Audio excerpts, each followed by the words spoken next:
Tá valendo? Boa noite a todos. Passou das 18 horas.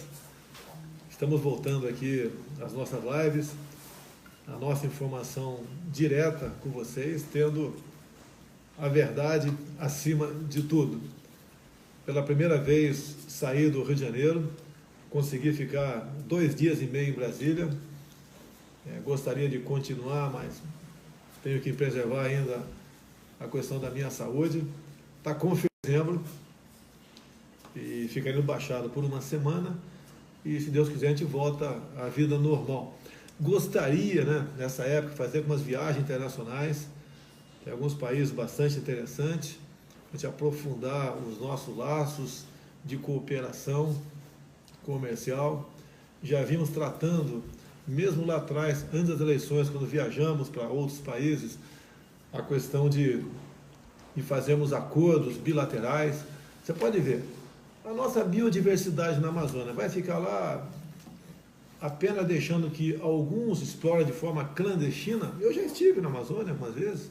Eu lembro uma viagem que eu fiz com o Exército Brasileiro, o Projeto Calha Norte, na região do Pelotão de Fronteira Surucucu, pintou lá um branquelão 2 metros de altura, não era brasileiro, uma mochila nas costas, aquele telefone Globosat, talvez o contador Geja ali, e pesquisando, coletando dados, nossa biodiversidade.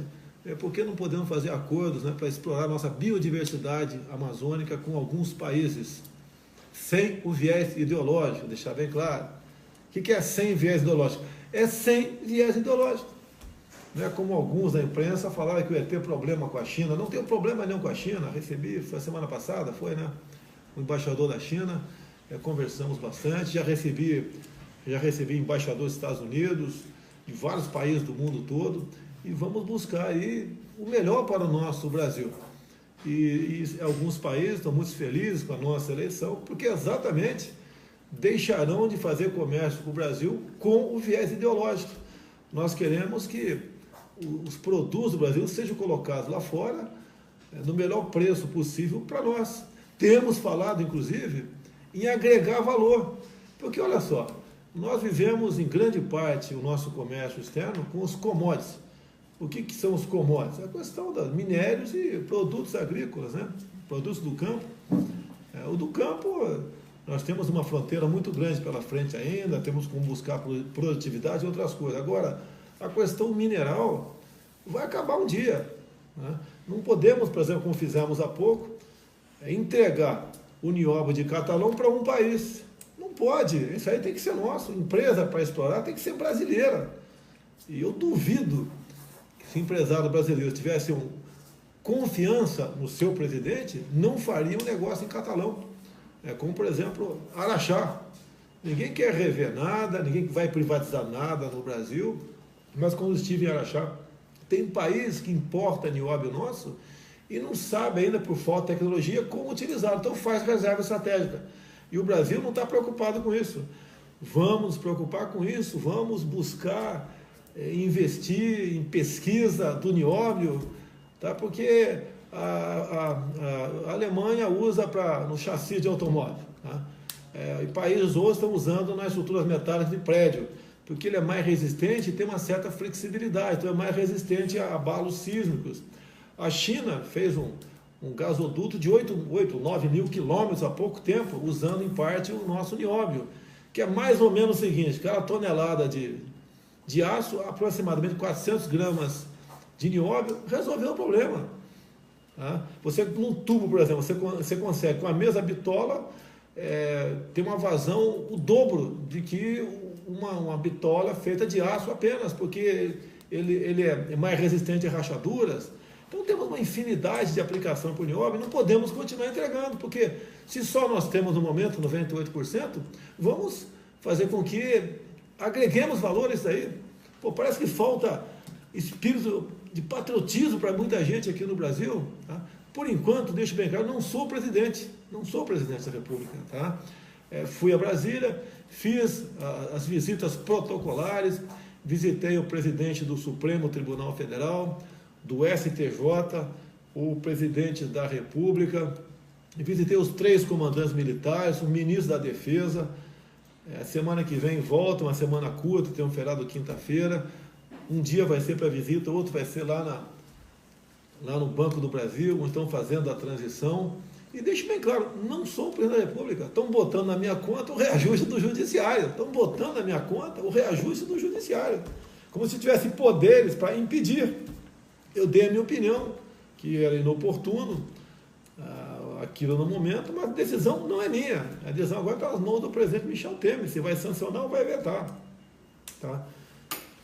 E querem botar na minha conta para eu começar com problemas junto a instituições.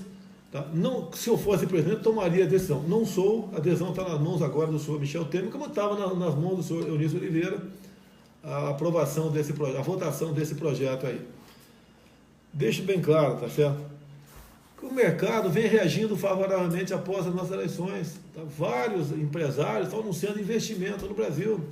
Muitos falaram para mim, e vocês sabiam disso, que iam rever os seus planos estratégicos de investimento no Brasil. Porque no próprio plano de governo do PT tinha coisas absurdas ali, que não está de acordo com o livre mercado, com a liberdade de imprensa, com a liberdade do seu povo. Era tudo voltado para... Inclusive, falava-se muito, né, em estatizações. Agora, a imprensa acusava a mim, não acusava o outro lado. Então, as coisas estão fluindo naturalmente. Conversei hoje com o economista Paulo Guedes. A questão da reforma da Previdência. Está no jornal O Globo de hoje. Botando na minha conta a possibilidade de passar de 11% para 22% a contribuição previdenciária.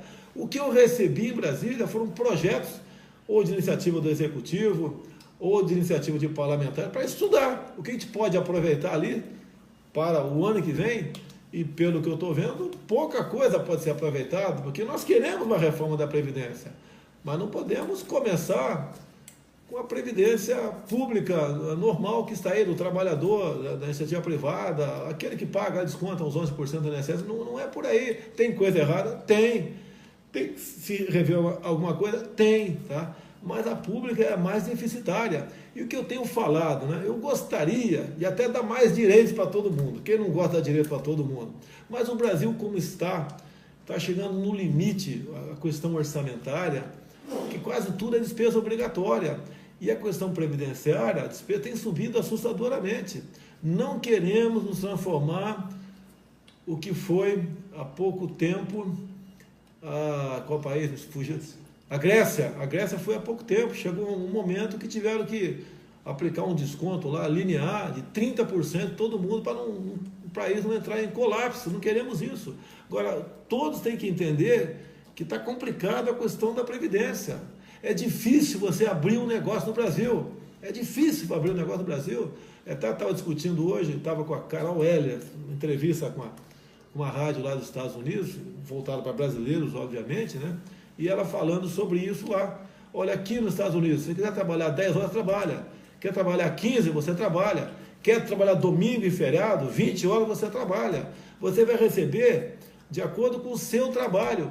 Agora, eu perguntei para ele, se alguém quiser fazer uma folguinha, passar sábado, domingo passeando, pode, mas não vai receber nada. Agora, aqui é o Brasil, o país dos direitos, tem direito para tudo, só não tem emprego. Já vão à esquerda falar, ele quer acabar com o direito trabalhista. Então, antes que vocês falem besteiras, pessoal da esquerda aí, alguns órgãos de imprensa também, dizer que os direitos trabalhistas estão lá no artigo 7º da Constituição, tem que estar cheio de direito lá. Só militar não tem direito ali. Tem uns 30 direitos, tá ok? Não tem como tirar, e eu não vou dar murro em ponta de faca, cláusula pétrea, tá? Mas é o país do direito, você tem tanto direito, e você não tem emprego. É muito simples. Aí, o que nós queremos, né? Conversando com a nossa equipe econômica, temos que destravar a economia, esse é o caminho, mas uma realidade, uma verdade tem que ser colocada para fora, tá certo? E o empresariado tem dito para mim, os empresários têm dito para mim, que ou se não pode continuar, né? Nós temos que decidir todos os direitos, desemprego ou menos direito de emprego. E não sei o que estou falando isso, vão botar na minha conta, mas é uma realidade. A vida de sindicalista no Brasil, como regra, tem os bons sindicatos, sim, mas como regra, é muito boa. Fica lá engordando, acabou agora o desconto obrigatório para o sindicato, que era um dia de trabalho por ano cada trabalhador, isso não é mais obrigatório, complicou um pouco a vida deles, ok? Mas é muito fácil a vida de sindicalista, não, tá? Em grande parte, não são todos, repito, ficam lá apenas criticando. Olha, tá vendo? Você elegeram um cara que quer acabar com o direito trabalhista. Eu quero acabar com o desemprego. Agora, quem quer ser patrão no Brasil? Eu quero perguntar, quem quer ser patrão no Brasil hoje em dia? Ninguém quer. Ninguém quer. Eu até elogio aqui os empresários no Brasil, os comerciantes, os agricultores, pela coragem de investir no Brasil, que é muito mais fácil você pegar teu dinheiro, aplicar em alguma coisa. Bem, continuando aqui, o mercado reagindo. A crítica aqui, Estado de Israel, né? Muda a capital para Jerusalém ou não muda? Eu quero dizer o seguinte, teve um tal de Oswaldo Aranha, que em 1947, brasileiro, presidindo uma sessão da ONU, criou o Estado de Israel. Ok? Então, quem está contra Israel, critica Oswaldo Aranha. Eu não estou contra Israel. Eu estou favorável a Israel. Agora, a bronca, né? Suspender uma ida de empresários para o Egito porque o Bolsonaro falou não sei o quê. Ah, pelo amor de Deus, pô, pelo amor de Deus, vai dar bola para isso, poxa. Quem decide a capital de Israel é o Estado de Israel. O Brasil não mudou a capital do Rio para Brasília? Teve algum problema? Quem decide somos nós, pô. Vamos supor que o Brasil não tivesse negócio com Israel, negócio nenhum com Israel. Fosse a partir de agora, vamos abrir uma embaixada de Israel. Onde é que estaria? Em Tel Aviv ou Jerusalém? Ou seremos obrigados a botar onde certos países quisessem. Nós aqui no Brasil nos damos bem com todos, com todos. Não temos problemas com ninguém do mundo todo, com o mundo árabe, seja quem for. Nos damos bem com todo mundo, nós não queremos problema. Gostaria que esses problemas, outros que existem na região do Oriente Médio, fossem resolvidos há muito tempo. Queremos a paz. Agora criar um cavalo de batalha, porque a capital vai sair de Tel Aviv, vai para Jerusalém, não vai. Pô, para com essa frescura, pô, para com essa frescura. Tá? Daí vem a imprensa, ele cria, criando atrapalhadas internacionais. Fui muito bem, estou sendo muito, conversa maravilhosa com todos os países, o pessoal tem visitado aqui em casa, tá? Conversas maravilhosas, fortalecimento dos laços de amizade, comerciais, e buscar a maneira de diminuir essa pressão que existe, conflitos no mundo todo. Esse é o nosso sentimento, esse é o nosso pensamento. Previdência, já falei da Previdência ou não? A imprensa quis botar na minha conta aí, 40 anos para se aposentar de forma integral, não tem nada a ver com isso, é proposta que está na Câmara ou está lá no governo, passei de 11 para 22 o desconto previdenciário, isso é um absurdo. É melhor o trabalhador ficar com aquilo que ele é obrigado a dar para o Estado e deixar o líquido para o Estado. Fica melhor fazer isso aí. Nós não podemos falar em salvar o Brasil quebrando o trabalhador. Entendemos o mercado, entendemos tudo isso aí, temos boas pessoas que estão do nosso lado, estão formando o nosso time de ministério, vocês sabem, né? Na economia tem o Paulo Guedes, tem carta branca, está juntando lá Ministério da Economia com planejamento, com indústria e comércio também. O Paulo Guedes tem dito o seguinte: eu quero diminuir os impostos, quero abrir o mercado, mas para abrir o mercado, ele é bem claro, nós temos que diminuir os impostos, então a gente quebra os empresários brasileiros. É uma pessoa que eu confio nele, e pelo que eu vejo, o mercado, os empresários, todos confiam nele, e nós precisamos ter uma equipe para salvar o nosso Brasil. Nós temos aqui o general Heleno, que a princípio iria para a defesa, depois resolveu ir para o gabinete de segurança institucional do meu lado. Pô, você acha, para mim, eu fiquei felicíssimo com a ideia do Heleno, vai estar do meu lado, né, Brasil? Do meu lado, quem não quer um jovem que está com 70 anos de idade, o Heleno do teu lado para te aconselhar, um homem que serviu por quase 50 anos no Exército Brasileiro, esteve no Haiti, comandou a Amazônia. Veja um pouquinho a história dele lá da Raposa Serra do Sol. É um brasileiro de verdade, e abriu a oportunidade agora para a defesa entrar outra pessoa, né? Eu só não abro mão que seja um 4 estrelas, um oficial general do último posto, só não abro mão disso. O resto a gente conversa, vai ser da Marinha, da Aeronáutica, do próprio Exército também, para mim não tem problema nenhum, mas tem que ser um 4 estrelas, e confiar em qualquer um que porventura chegue lá. Temos aqui o nosso Marcos Pontes, é o coronel da Aeronáutica, fez a Academia da Força Aérea, mas, né, é um piloto de prova, formado pelo ITA, tá? Foi para o espaço, acho que, se eu não me engano, é o único astronauta do hemisfério sul. É motivo de orgulho para nós. Estava na NASA, está se desligando da NASA agora. Então, a pessoa perfeitamente ligada com esse mundo, com as questões de futuro, tecnologia, pesquisa, inovação, a indústria de quarta geração, é a pessoa adequada. E outra coisa importante que eu vejo nele, tem iniciativa, já está conversando, fazendo conversações na questão da base de Alcântara. Como é que a gente pode se furtar de lançar satélites na base de Alcântara para outros países? Como é que pode? Há pouco tempo tinha um deputado do PT, Domingos Dutra, que lançou um projeto que eu apelidei de Bolsa Satélite. Cada satélite lançado, 20% do lucro iria para os quilombolas. Vamos tratar com dignidade os quilombolas? Vamos. Mas dar 20% do lucro para eles, porque estão ali do lado, não tem cabimento isso aí. Não tem cabimento. O que nós queremos fazer? É treinar os quilombolas, a garotada lá da base de Alcântara, para trabalhar lá na base de lançamento, tá certo? É inseri-lo nesse mercado promissor, dar meios para ele realmente se libertar, não ficar vivendo aí de favores do Estado. É isso que nós vamos fazer, e queremos fazer, e o Marcos Pontes quer fazer isso também.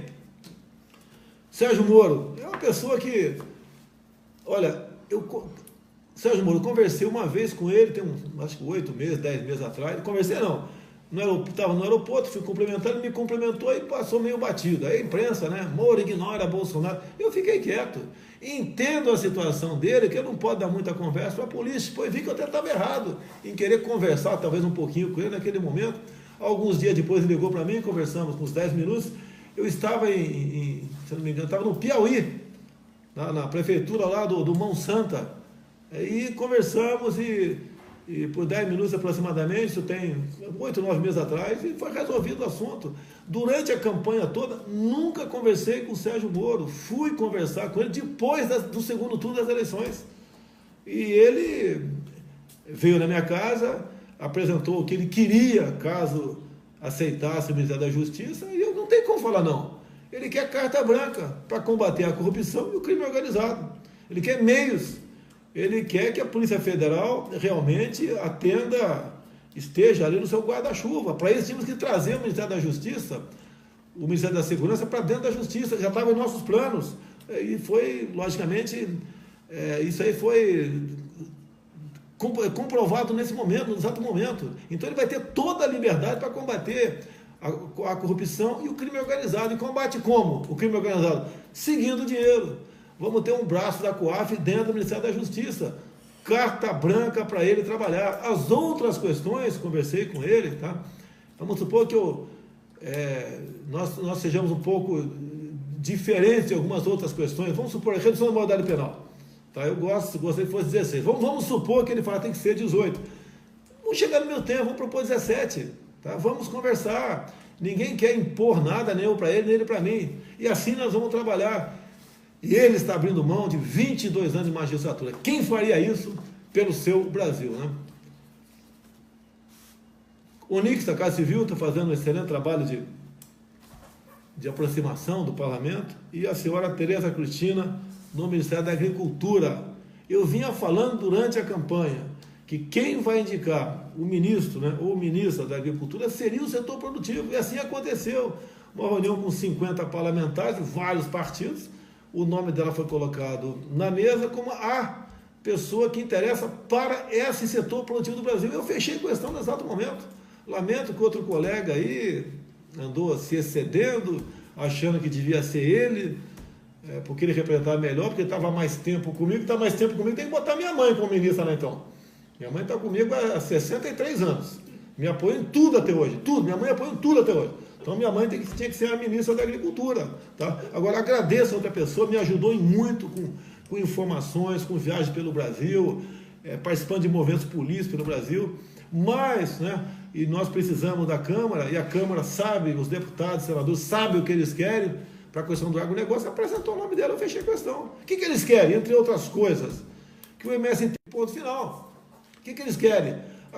A segurança jurídica. Não pode ele acordar hoje e está sendo demarcado como terra indígena. Ao arrepio da legislação, a área CMBio, parte deles, Eles simplesmente vinham praticando a verdadeira indústria da multa. Então, está acertado. E não houve recuo na questão da fusão. O entendimento depois foi de que seria melhor separado. Agora, atenção pessoal ambientalista, quem vai indicar o ministro do Meio Ambiente, sabe quem vai ser? Jair Messias Bolsonaro. Estão contentes? Estão contentes? E eu quero vocês trabalhando, de verdade. E não a questão, trabalhando por interesse. Vocês do meio ambiente não sabem o que é produzir, muitos de vocês. Não sabem quanto é difícil ser agricultor no Brasil. Ser um produtor rural, não sabe. Vai lá se metendo na caneta nos caras. E me parece, não tenho certeza ainda, nós estamos chegando a informações que aproximadamente 40% das multas aplicadas aos produtores rurais vão para ONGs. E isso é um decreto presidencial. Eu não sei se é verdade, mas se for, você já sabe o que eu vou fazer. Sabe muito bem o que eu vou fazer. Tá? Não vai ter aquele ativismo. Até, por exemplo, eu fui multado em R$10 mil por pesca irregular na Baía de Angra. Data, se não me engano, foi 12 de março de 2012. Mas que eu lembro perfeitamente, foi numa terça-feira, 12h20. Só que às 15h30 apareceu a primeira digital minha no painel de presença na Câmara. Então, eu não estava lá. Vim aqui no IBAMA do Rio, na superintendência, não teve jeito. Me mandaram para o Supremo Tribunal Federal, eu respondi por crime ambiental, ralei igual um cão. Se eu fui massacrado como deputado federal por um crime ambiental que eu não cometi, porque estão nos autos, a data e horário, nem se eu tivesse pego um foguete em Angra indo para Brasília, não dava tempo de eu botar o dedo no painel naquele espaço de tempo. Imagina o produtor rural, que é obrigado, muitas vezes, a se submeter aos caprichos de alguns fiscais do IBAMA e ICMBio. Outra coisa, turismo. Não existe turismo no Brasil. Olha, vamos falar de Baía de Angra. Se a Baía de Angra estivesse nas mãos de os espanhóis, por exemplo, que gostam de fazer turismo, estaria faturando bilhões de reais por ano, mas não pode por quê? Tudo lá, estação ecológica de Tamoios. E está abandonado. Eles estão querendo agora ampliar, né? Está faltando 3 mil fiscais no Brasil. Vocês estão de brincadeira. Eu estou achando que estão de brincadeira.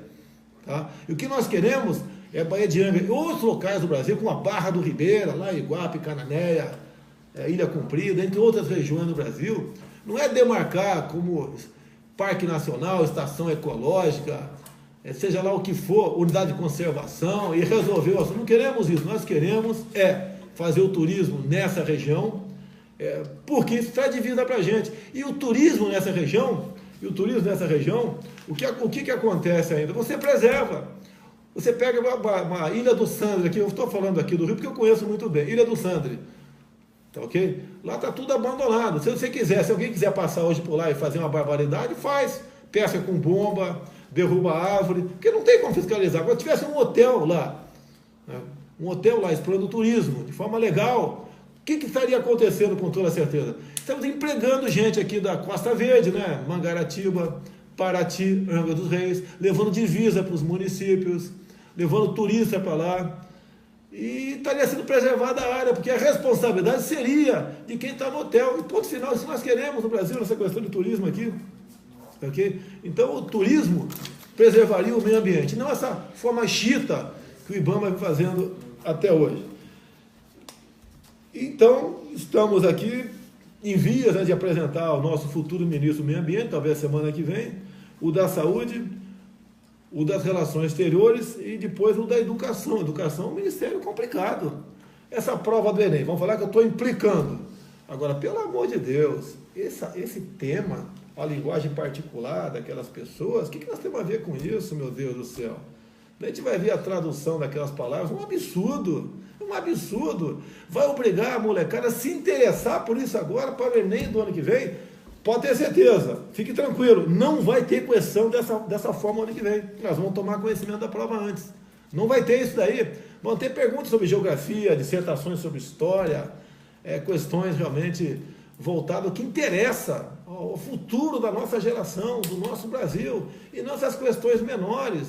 Ainda fica estimulando a briga entre pessoas que que pensam diferente, que têm opções diferentes, etc. E nós não queremos isso. Nós queremos é pacificar o Brasil.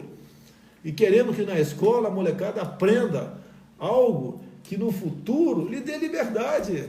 Ele possa ganhar o seu pão com o seu trabalho e não fique com essas questões menores que a gente vê por aí, ideologia de gênero. Que importância tem isso? Vá ser feliz, cara. Se você quer ser feliz com outro homem do outro lado, vá ser feliz. Se você, mulher, quer ser feliz com outro homem, vá ser feliz. Agora não fica perturbando isso nas escolas, obrigando a criançada a estudar uma besteira que não vai levar a lugar nenhum. Quem ensina sexo é papai e a mamãe, ponto final. Acabou. Não tem mais que discutir esse assunto. Agora, por isso, nós precisamos de um bom ministro da educação. Precisamos, sim, com autoridade, tá? Que realmente entenda que nós somos um país conservador. Vai querer, você é tudo liberal? Você quer liberar? Se esse cara quer liberar o que é deles, que libera o que é deles, mas não vai botar dentro do Ministério da Educação certas coisas que não nos interessam. Não vai. Qual o objetivo da educação? No final da linha, você ser um bom técnico, né? Você ser um bom profissional do ensino superior, um bom patrão, um bom empregado, um bom liberal, e não um conhecedor dessas besteiras, ideologia de gênero. As universidades aqui, pelo amor de Deus, uma parte considerável delas é dinheiro jogado fora. Lá no centro acadêmico, tanta besteira que a gente vê em vídeos, até televisão mesmo faz matéria. Teve na UNB em Brasília, falando no centro acadêmico, era maconha, era camisinha, preservativo no chão, cachaça na geladeira, tudo pichado, parecia um ninho de rato. E daí? Tá? Mudar isso é difícil. Vão querer parar as universidades, me chamar de homofóbico, de fascista, ditador, né? A gente vai tentar mudar isso aí, porque o brasileiro, a maioria dos brasileiros que votaram em mim, não querem mais isso, e ponto final. E eu também não quero isso. Aí eu vim do interior, lá do fim do Vado Ribeira, o lugar mais pobre do estado de São Paulo, do lado paulista, estudava lá sozinho na biblioteca quantas vezes, era um aluno exemplar na escola. Hoje o jornal Estado de São Paulo, o chefe lá de cadastro, como é que é? Documentação e cadastro, arquivo do Estado de São Paulo, me entrevistou hoje. Eu fiz 21 palavras cruzadas no Estado de São Paulo, a começar em 1971, eu tinha 16 anos de idade, me entrevistou, para mostrar que naquela época a educação é diferente. Nós tínhamos iniciativa, eu tive iniciativa de ser colaborador do jornal Estado de São Paulo, fazendo palavras cruzadas, motivo de orgulho para minha família, quando meu nome saía no jornal. Tive dificuldade. Qual foi meu cursinho? O meu dinheiro que eu ganhava pescando, tirando maracujá no meio do mato, palmito nas matas também, que hoje é crime, né? Eu estudei Instituto Universal Brasileiro por Correspondência, fiz português e fiz eletricidade, e consegui ter sucesso nos concursos da Escola Preparatória de Cadeia do Exército, em 73, 72, e em 73, num concurso para a Academia Militar das Agulhas Negras. Tinha lá mais de 10 mil candidatos para 38 vagas, e tive sucesso.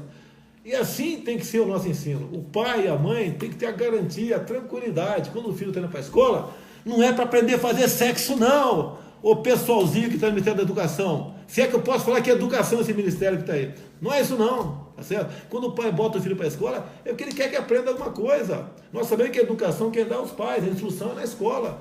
E queremos mudar isso, vamos ter força? Eu peço a Deus que tenha. Peço o apoio de vocês para nós mudarmos aí. Ninguém quer impor nada, mas queremos a normalidade. As viagens que eu fiz, né? Japão, Coreia do Sul, tive Israel, tive Estados Unidos, dei uma passagem como turista em Taiwan, a coisa é diferente. Ela se tem respeito, tem responsabilidade. Eu fui nas escolas, só de ver o semblante da garotada. Hoje mesmo, onde é que foi aí? O pessoal me ajuda aí. Prenderam um montão de gente. Desvio de merenda escolar. Olha só, a merenda fazendo história no Brasil, roubando comida de criancinha de escola pública, filho de pobre, pô, não dá para continuar assim. Sérgio Moro vai pegar vocês, vai bater olho, hein? Tá? Ele lá agora, ao contrário do que alguns estão falando aí, ele pescava com varinha, né? Agora vai pescar com rede de arrastão de 500 metros. E nós queremos isso, o povo quer isso. Combater a corrupção no Brasil, combater o que está dando errado, para a gente sonhar com aquilo que nós merecemos. Vou repetir aqui, olha Israel, Coreia do Sul, Japão. Veja o que eles não têm e olha o que eles são. Veja o que nós temos e o que nós não somos. O meu sonho é esse, fazer um Brasil diferente, respeitando a todos, seguindo o exemplo do patrão do Exército, o Duque de Caxias, pacificando o Brasil, para que nós possamos realmente ocupar um local de destaque no mundo. É isso que eu quero, e muito obrigado a todos vocês por confiar em mim. Eu repito aqui, eu peço a Deus que mais que inteligência nos dê força para poder bem decidir os futuros do nosso Brasil. Eu quero agradecer aqui a Adriana, está aqui a nossa intérprete de Libras, tá certo? Que colabora nessas lives. Para vocês as notícias verdadeiras, o que vem acontecendo no Brasil. Pessoal, eu muito obrigado a todos vocês e vamos para a posse, hein? O Brasil é nosso. Valeu!